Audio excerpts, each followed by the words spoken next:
नमस्कार दोस्तों। काफ़ी दिनों के बाद हम अपने YouTube चैनल श्रमिक आवाज़ पर उपस्थित हुए हैं।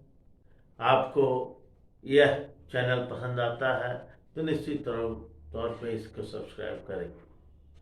दोस्तों, आज पूरा देश किसान आंदोलन की चर्चा कर रहा है। हमारे किसान भाई का ये आंदोलन का 71वां दिन है। कड़ी ठंड, इतनी कड़ी ठंड थी कि मैं चाहकर भी YouTube पर अपनी संवाद आप तक नहीं पहुंचा पाया। और इस ठंड में ये किसान भाई एक बड़ी लड़ाई लड़ रहे हैं। आखिर क्या कारण है? क्यों किसान इतने ज्वलित हैं? क्यों किसान अपनी जान की बाजी भी लगाकर लड़ रहे हैं? क्या ये किसान सिर्फ अपनी लाभ के लिए लड़ रहे हैं? दोस्तों, बात ऐसी है, ये किसान अपनी लड़ाई तो लड़ ही रहे हैं, साथ ही साथ इनकी लड़ाई हमारी रोटी की भी।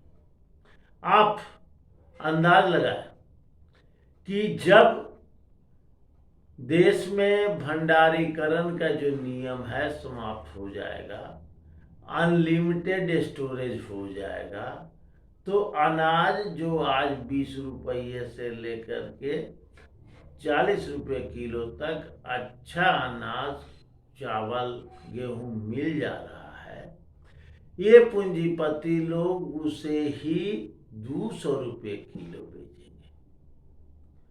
और फिर वो दिन आ जाएगा कि हमारे थाली में भरपूर खाने को न तो अनाज होगी न सब्जी होगी। हमें भय है फिर वो पुरानी जमींदारी प्रथा आ जाएगी, हमारे जमींदार और भी क्रूएल हो जाएंगे, ये पूंजीपति जमींदार हो जाएंगे। नतीजतन हमें फिर से वो दिन आ जाएगा जब हमारे लोग रात कई एक रात खाली पेट सोते थे।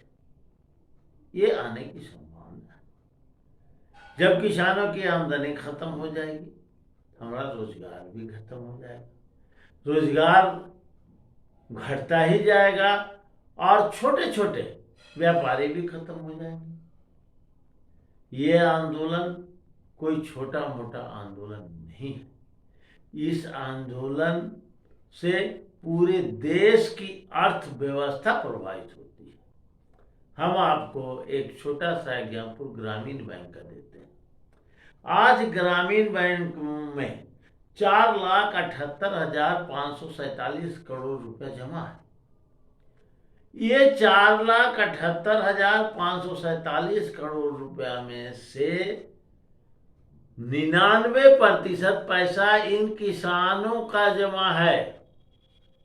इन्हीं पैसों को बैंक 2,98,256 करोड़ छोटे छोटे दुकानदारों के बीच, छोटे किसानों के बीच, छोटे उद्यमियों के बीच ऋण के रूप में बांटी।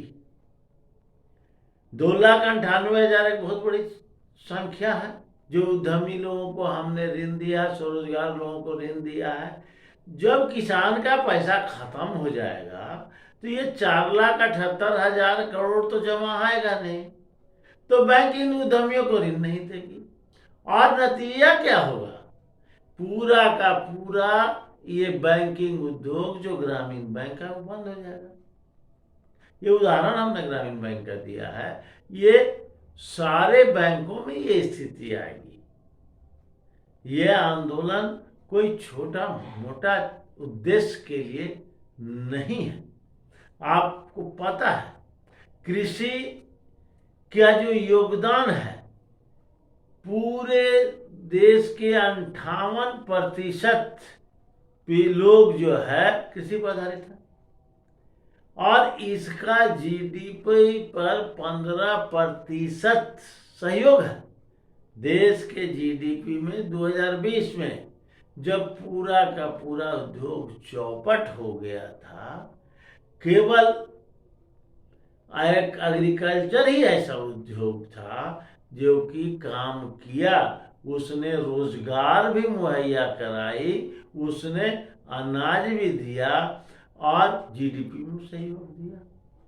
जब इन किसानों से खेत पट्टा पर लेकर के ये पूंजीपति काम करने लगेंगे तो वो तो अपने लाभ के उपज उपजाएंगे। वो धान चावल थोड़े ना उपजाएंगे जैसे अंग्रेजों के ज़माने में किसानों से नील की खेती कराई जाती थी, जो कि वो अपने धंधे में कपड़े को साफ करने के उपयोग करते थे। सफ़ेद कपड़े का ज़माना था। उसी ढंग से ये आलू उपजाएंगे तो चिप्स के लिए उपजाएंगे, दूसरे अनाज भी उपजाएंगे तो अपने लाभ के लिए उपजाएंगे। किसानों का या आम जनता के लाभ नहीं देखेंगे। इनका एकमात्र उद्देश्य पूंजी को बढ़ाना है, अपने पूंजी को आगे बढ़ाना है। ये देश भी के सरकार, इस देश की भारत सरकार इन पूंजीपतियों के हाथ गुलाम होकर के इस नियम को बनाई है और इस नियम के विरोध में जो किसान खड़े हैं हम उनको इस्तकबाल करते हैं और इनकी इस जज्बा का सलाम करते हैं। हम पूरा विश्वास है देश के किसान यह आंदोलन सफल होगा, ये जीतेंगे और एक नया सवेरा भारतवर्ष में आएगा जो देश में पूंजीवादी नीतियां बनी है, पूंजीवादी नीतियां का खात्मा होगा।